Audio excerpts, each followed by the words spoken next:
Hey, here's a quick tip and trick from the Therapy Garage. Selfie style with the iPhone. I apologize for the production quality. But today I'm lubing my cables, especially on these XS650s.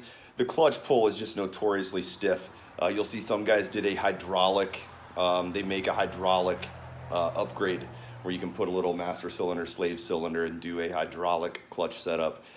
For this one, I'm gonna keep it pretty simple. I try to keep the bars here clean, the dash, the console. So I have a remote master cylinder for the front brake even, because I don't want any of that clutter up here. But I'm lubing my cables today. They make fancy setups. Motion Pro, I use Motion Pro cables on most of my projects. And they actually make a spray, I'm sorry, not chain lube, cable lube.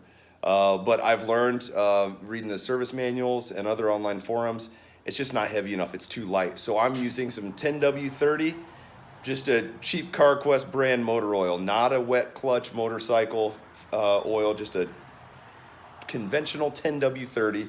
I use the baggie that the cable came in and just cut 4 or 5 inches off, a little hole in the corner, and then packing tape so I can see.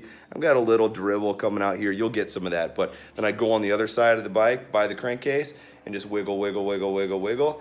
You can put some compressed air gently to help kind of drive some of that down in there. But you've got to get that chain, again, apologize, that cable lubed up, or it's just not going to move smoothly in that cable housing, even though they do a special coating to make it glide. Also, make sure it's routed correctly through the bike.